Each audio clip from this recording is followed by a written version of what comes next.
If you're a human being, then you know exactly what it's like to feel stuck, completely unable to progress meaningfully towards something that you want. This video is about a simple framework that's helped me overcome this feeling and guide me in the right direction no matter the reason for why I felt stuck in the first place. Let's get right into it. So, feeling stuck usually stems from being in one of three categories. No clarity and direction but not enough information to act on, clarity and direction, enough information to act, but no systems in place for execution. You must first identify which of the three categories you find yourself in, then follow all the steps that come afterwards in order. So, let's start at number 1. No clarity in direction. Either you don't feel strongly about any one direction, or you don't see any feasible directions at all. At this stage, you need to understand that the right direction isn't going to simply fall into your lap. It is entirely up to you to find what you like, figure out a plan, and go and make it happen. There's this cliche that if you tell someone that you feel stuck, their immediate response is, oh, just try new things. But this is the only category where trying new things is actually helpful advice. Something that happens pretty commonly is that you won't start liking something until you've done it enough times to get a little bit good at it.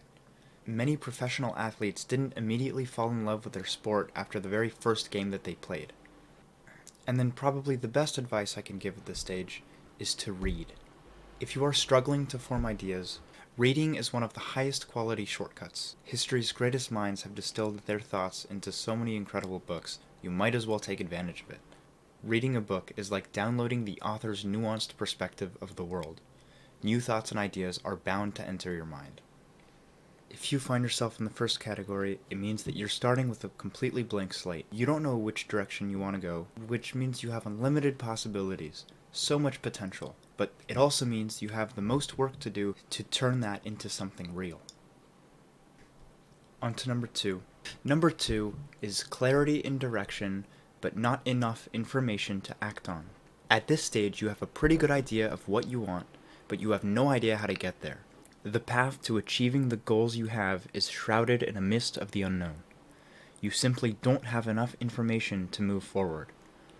So, what even is information, and how do you get more of it? There are two types of information, or knowledge, if you will. There's declarative knowledge and procedural knowledge. Declarative is fact-based, so knowing what. This is like dates or definitions. Imagine you're back in school and your teacher has you open up a textbook. Most of what you're going to read in a classroom textbook is declarative knowledge, facts that need to be memorized. Next is procedural. Procedural knowledge is skill-based, so knowing how. For example, playing the piano or riding a bike. No amount of reading will teach you how to ride a bike. You just need to go and start and fall over a few times until you figure it out. That is how procedural knowledge works. It's by doing. But gaining more declarative and procedural knowledge isn't enough. You need to be able to synthesize your own knowledge using the declarative and procedural knowledge that you've learned. This looks like writing, forming opinions, making connections between things that you've learned. These are the three key components to moving on from stage number 2. Gaining more declarative, more procedural, and practicing the skill of synthesizing your own knowledge. For declarative knowledge, I would recommend curated reading on the topic or field you are looking to get into. Textbooks, lectures, and masterclasses are great for this. For procedural knowledge, you need to be okay with being a beginner. Be okay with failing.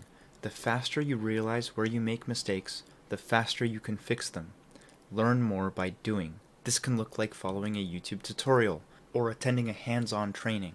Anything that gives you real-world experience. Finally, you need to practice synthesizing. The best piece of advice I can give is to write. The first step in creating your own path is to utilize the information you already have in your head and form new thoughts and new connections with that information.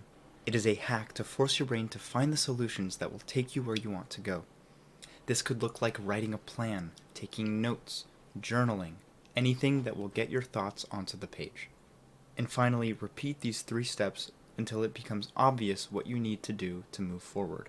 The entire point of step number 2 is to close the gap between what you know and what you need to know to achieve your goal.